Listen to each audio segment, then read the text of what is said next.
হলো সকাল থেকে অবস্থা এই হলো, শুধু ভেতর থেকে বরফ পড়ে যাচ্ছে, পুরোটা বরফ তৈরি হয়ে গেছে, ভেতর থেকে বরফটা বেরোচ্ছে। আর এই আমি বসে এখানে আর কি এদের কাজ দেখছি, কারণ এরা বললো 2-2.5 ঘন্টা লাগবে। তো সেটাই, এটা হলো অনেক দিন আগে আরবান ক্লাব থেকে আমার কাছে একজন এসেছিলো মনিগুর, ওই আরেকজন দাদাকে পাঠিয়েছে। দাদা বললো এটাকে নামিয়ে তারপরে ঠিক করতে হবে, কিন্তু বেশিক্ষণ লাগবে না, 1.5 থেকে 2 ঘন্টা লাগবে। ফাইনালি এসি ঠিক হয়ে গেছে। তো খরচাটা হলো, এসিটার যা অবস্থা ছিল সেখানে আমাদের খরচা উনি 2000 টাকা, তারপরে উনি বললেন যে ঠিক আছে আপনি 1800 টাকা দিন। 1800 টাকা খরচা ঠিকই হয়েছে, বাট এসিটা পারফেক্টলি, উনি বললেন আপনার 2-3 বছর কোনো কিছু হবে না। যাই হোক, সবই মুখের কথা। বাট কালকে যে সুস্মিতা দিয়ে আমাকে ওয়ার্লপুলের নাম্বারটা দিয়েছিল, আমি আর ওয়ার্লপুলের ডকেট আমার করানো হয়নি, কারণ আমি তো এখানে ওনাকে আগে বলে দিয়েছিলাম, তাই উনি এসে যখন করে দিলেন। বাট নেক্সট টাইম থেকে কোনো কিছু হলে আমি কোম্পানির লোককে, বিশেষ করে উনিও আমাকে বললেন যদি এখান থেকে অন্য কোথাও যান, যখন আবার আনইনস্টল করে ইনস্টল করবেন তখন কিন্তু ম্যাম কোম্পানির লোককে দিয়ে করবেন। আমাদের ওই জায়গাটাতেই শুভমরা যখন এই বাড়িতে এসেছিলো তখন একটু হয়তো কোনো লোকাল লোককে দিয়ে করানো হয়েছিল, তো সেটাতেই একটু সমস্যা হয়েছে। তো অনেক কিছু আর কি অনেকক্ষণ ধরে ঠিক হলো। সেই উনি ঢুকেছেন 10টা বাজতে 5-এ, উনি জাস্ট গেলেন এখন বাজে 1টা। তো যাই হোক, গুড মর্নিং থেকে গুড আফটারনুন হয়ে গেছে। Good afternoon everyone, welcome back to a new blog. আশা করি তোমরা সবাই খুব ভালো আছো, সুস্থ আছো, আর ভালো সুস্থ থাকাটা খুব খুব খুব জরুরি। আজকে ব্লগ এডিট হয়নি, কোনো কিচ্ছু হয়নি, সবাই আমরা এটার পেছনেই পড়েছিলাম। আর মানে ওনার এত কিছু, এই হোয়াইট সিমেন্ট দিন, এটা দিন, ওটা দিন, অনেক কিছুর প্রয়োজন হচ্ছিল। আর শুভমের হাতটায় আজকে সকাল থেকে একটু পেন হচ্ছে, তো সেটার জন্য একটা ব্যাপার। আর প্লাস্টারটা কিছুতেই রাখতে পারছে না, মানে কালকে তো কিছুটা কেটেও দিয়েছে। আমি বললাম কাটিস না পুরোটা, বললো যে না এটা। যাই হোক, এবার হলো বাদ বাকি, এখন বাজে 1টা, যেরকম অ্যাজ ইউজুয়াল পড়ানো থাকে পড়ানো। আমি বিছানাটা ঠিক করে নিয়েছি, বাট এদিকের অবস্থা খুব খারাপ, ওটা একটু ঝুমাদিকে নিয়ে ঠিক করবো। বাদ বাকিটা, উফ বাবা, এসিটা ঠিক হচ্ছিল না, এখন যেন এসিটা মানে এত চিল্ড হচ্ছে না, কি বলবো। যাই হোক, আর ঘুমটা তো প্রয়োজন, বলো গরমের মধ্যে ঘুমানো যায়? আর আমি যেখানে ঘুমোই বৃষ্টির জল ওপর থেকে পড়ে, এরকম ভাবে ঘুমানো যায়? হয় না। শুভম তো এই পাশটাই ঠিক আছে, আর আড়াআড়ি করে শুলে আমার আর শুভম দুজনেরই পায়ের অসুবিধা হয়, তো সেটাই হলো ব্যাপার। যাই হোক, কিছু কিছু ভালো শুরু হচ্ছে, তবে কি বলো? আফটারনুন, ওয়েলকাম টু শুভরিস ফ্যামিলি। চলে এলাম টাটকা ব্লগ নিয়ে। আশা করি সবাই ভালো আছে এবং সুস্থ আছে। আজকে জামাই ষষ্ঠী, যেসব জামাইদের আজকে ষষ্ঠী আছে তারা খুব ভালোভাবে জামাই ষষ্ঠী কাটাও। আজকে দুপুরের খাবারটা মন মতো হয়নি, তাই সবাইকে আইসক্রিম ট্রিট দিয়েছে। আমাদের তো মন মতো খাবার না হলে খাবার দাবারটা এরপরেরটা ভালো হয় না। আমাদের আইসক্রিম হাফ ভেঙে গেছে, আমারটাও হাফ ভেঙে গেছে। ঝুমাদিকে দেখো, ঝুমাদির জন্য একটা চেয়ার ফেয়ার ঠিক করে রেখেছি, বিছানা ঠিক করে রেখেছি, কিন্তু ঝুমাদি এখনো পর্যন্ত আসছে না, বলছে তারা রুটি করে তারপরে আসবে। আমার এইটা দেখো, পেছনে ব্যাকগ্রাউন্ডটা ভালো লাগছে না গোছানো, এরকম থাকে গো গোছানো, তারপরে আবার শুভম ওরকম করে ফেলে। দুপুরবেলার ব্লগ দুপুরবেলার পরে আবার ব্লগ শুরু করলাম। যাই হোক, তখন যে বলছিলাম জামাই ষষ্ঠীতে যারা গেছো এখন অবধি ভালো। আমাদের অ্যাকচুয়ালি ষষ্ঠীটা নেই, প্রত্যেকবারই ব্লগে বলি, তাই আমার মাদার ইন ল ওটাকে আমাকে পরে যখন ষষ্ঠীটা কেটে যায়, জামাই ষষ্ঠীর পরে অন্য একদিন সানডে দেখে বলে আয়, সেই দিনকে আমাকে খাওয়া দাওয়ায় দারুণভাবেই খাওয়ায়। বহুবার ব্লগে দেখেছি উনি যখন খাওয়ান আমাকে, সত্যিই মন ভরে প্রাণ ভরে খাওয়ান। সবার মাদার ইন লয়েরাই করে, আমি তার মধ্যে যেটুক পারি সেটুক খাই। যাই হোক, এমনি জামাই ষষ্ঠী আজকে সবাই খুব বিজি। এই এখন এখানে কাজকর্ম চলছে, সারানো হচ্ছে, অনেকটা ঠিকঠাক হয়ে গেছে। বলছে তো আরো 1 সপ্তাহ দেখা যাক কি হবে, জানি না কি হবে। গুড ইভিনিং সবাইকে। আমি এখন একটু মুড়ি খাচ্ছি আর একটু চা খাচ্ছি। শরীরের অবস্থা যে একদম পারফেক্ট তা না, বাট ঠিক আছে, এই নিয়েই চলতে হবে, চালাতে হবে। আর শুভমের জন্য একটু ওই প্যানকেক, গোলা রুটি যাই বলো, ওটসের বানাবো, তো সেটা সব প্রিপারেশন করে রাখলাম, এরপর বানাবো। হঠাৎ করে যাই না, আজকে দমদম পার্কে এইরকম বিশাল গাড়ির লাইন পড়ে গেছে, কেন জানি না। আমার সামনে দুটো ওষুধ কেনার আছে, ওষুধ দুটো কিনে নিয়ে আপাতত। এখন প্রায় 7:50 বাজে, 8টা বাজতে যায়। বাড়ি এলাম, রিমা খুব অসুস্থ হয়ে পড়েছে, ও কদিন ধরে পেটটা খুব আপসেট ছিল, কিন্তু মাঝখানে ঠিক হয়েছিল। কাল রাত্রে হয়তো ঠিক মতো ঘুম হয়নি, সেই জন্য আরও আপসেট হয়ে গেছে পেট। ওষুধ নিয়ে এলাম, ডক্টরের সাথে কনসাল্ট করে, এখন যাই দেখি। ম্যাডামের শরীর অসুস্থ, বললাম যেন ওষুধ কিনতে গেছিলাম, তো এসেই এখন বসে পড়েছে আমার খাবার রেডি করতে।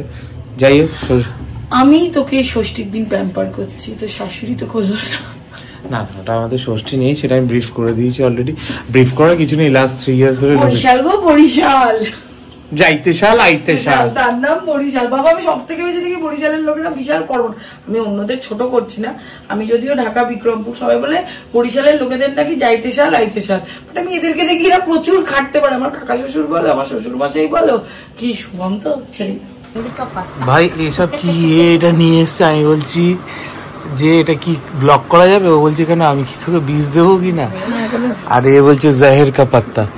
তোদের লেভেলটা ভাই অন্য লেভেলে চলে কিন্তু, জানিস তো দুজনে কিরকম ঘেমে নিয়ে এসছি দেখ। দিয়ে গেল ছানা, তুই নিয়ে এলি পুদিনার জল, তারপর পুদিনার জল না, পুদিনার লেবু জল। পুদিনার জল কি রে? পরপর পরপর খাবার চলেই আসছে, বাহ। তো অনেকক্ষণ পর আবার এলাম। আমার রাত্রিবেলা কি খাবো আমার মনে হচ্ছিল চাউমিন। কালকে যখন ওদেরকে চাউমিনটা করে দিয়েছিলাম, চাউমিনটা ভীষণ মানে টেম্পটিং দেখতে হয়েছিল।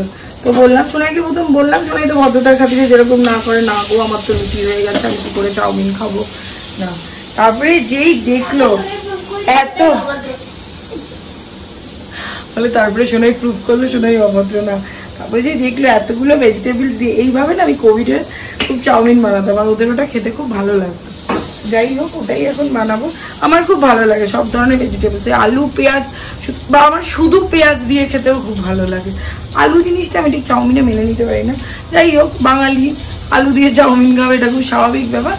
মাঝে সাঝে ঠিক আছে। আগে তো ছোটবেলায় আমি দেখলাম চাউমিনের মধ্যে হলুদ দিত, শোনা কি দেখেছি? হ্যাঁ, সাদা চাউমিন না, আমি না আগে দেখেছি ছোটবেলা, বিশেষ করে আমার ছোট পিসির বাড়িতে হতো, খুব ইচ্ছেই লাগতো আমার খেতে। যাই হোক, আমার পিসিও ব্লগটা দেখে, আমার কিছু করার নেই, আমার না রান্নাটা খুব একটা লাগতো না, যে কোনো কিছু একটা হলুদ দিয়ে দিত, আর হলুদ রঙের একটা চাউমিন হতো, আমার ঠিক ভালো লাগতো না।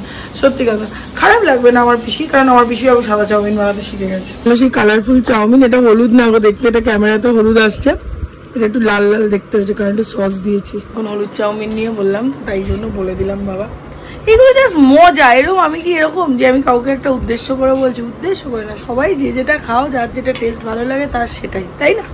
ঠিক কিনা? আমি বিষ খেলেও বিষও খাবে, আমি যেটা খাই ও সেটা খায়, ওর জন্য রুটি হয়েছিল, সব ভদ্রতার জলাঞ্জলি চলে গেল, তাই না? নিয়ে এসে বসলাম শুভমের জন্য, শুভমের রাতের খাবারটা বানালাম। হঠাৎ করে ঘাম বসে বসে এগুলো হচ্ছে। যাই হোক, শরীরের অবস্থা মোটামুটি মনে হচ্ছে আগের থেকে একটু বেটার, আর এবার বেটার না হলে আর শরীরকে পাত্তা দিলে চলবে না। এবার বেটার হতে হবে, ভালো লাগে না একসাথেই 3-4 দিন ধরে শরীর খারাপ থাকলে না প্রচন্ড কিরম একটা লাগে। তো যাই হোক, এক্ষুনি সবার কমেন্টগুলো পড়ছিলাম, সোনালিদি বলেছে যে হবে, পারতেই হবে, নিশ্চয়ই পারতে হবে। আরেকজন দিদি প্রশ্ন করেছে যে শুভমের বিজনেস তো ভালোই চলছিল, হঠাৎ করে কি হলো? বিজনেসের যে হঠাৎ করে কিছু হয়েছে সেরকম কিছু না, ব্যাপারটা হলো সিজনটাই এরকম। এই গরমে শুভমের বিজনেসটাই হলো, সবার আগে হলো বিজনেস মানে আজ ভালো তো কাল খারাপ, এটা তো যারা বিজনেস ফ্যামিলি থেকে বিলং করো তারা প্রত্যেকেই জানো। আমার ফ্যামিলিতে চাকরির সংখ্যা, হ্যাঁ আমাদের জেনারেশনে সবাই চাকরি করে, কিন্তু আমার মামা বাড়িতে আমার মামারা বলো, আমার বাবা বলো, আমার পিসারা বলো, বেশিরভাগই সবাই বিজনেস। তো আমি ছোটবেলা থেকে বিজনেসটাই দেখেছি, তাই এই পোর্শনটা আমার বুঝতে খুব একটা অসুবিধা হয় না। তাও হ্যাঁ, একটু তো মাঝে মাঝে ইম্পেশেন্ট লাগে, একটু তো মাঝে মাঝে ভয় লাগে, সেটা একটা ব্যাপার। সেখানে আমার হাজব্যান্ডও বিজনেস করে, যেখানে শুভমের ফ্যামিলিতেও বিজনেস, তো সেটা শুধু হ্যাঁ আমার শ্বশুরমশাই চাকরি করতেন লিপটনে, কিন্তু শুভমের ফ্যামিলিটাও বিজনেস ওরিয়েন্টেড, তো সেখান থেকে শুভমেরও এই জিনিসটা দেখা অভ্যেস আছে। শুভমেরও মামা বাড়ি বলে, শুভমের মামাও বিজনেস করে, তো এটা। আর বিজনেসটা কি হলো দেখো, এই গরমে সোশ্যাল মানে যে ইভেন্টগুলো হয় এগুলো একটু কমই হয়। ইভেন্ট এখন পুরোটাই হয়ে গেছে সিজনাল, পুরোটাই হয়ে গেছে শীতকালের বেসে, তো সেখানে এই টাইমটা তো একটু 19-20 যাবে। বাট হ্যাঁ, অন্যান্য টাইমে জুলাই মাসে, অগস্ট মাসে কিছু থাকে, কর্পোরেটগুলো অন্তত থাকে। এবার ভোটের কারণে, অনেকগুলো কারণে সেই জায়গাগুলো একটু নড়বড়ে হয়ে গেছে, সেই কারণের জন্য এই ফেজটা যাচ্ছে, আশা করছি কেটে যাবে।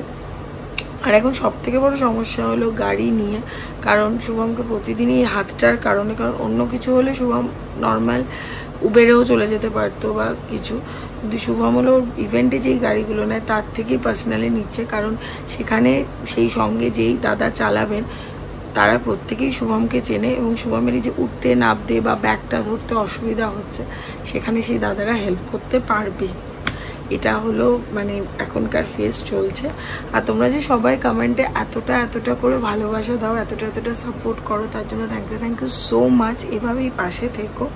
আর আমাকে অনেকেই পার্সোনালি মেসেজে বলেছো যে রিমা তোমার কিছু টাপারওয়্যারের প্রোডাক্ট তুমি ব্লগে দেখাও, তবে আমাদেরও বুঝতে সুবিধা হবে।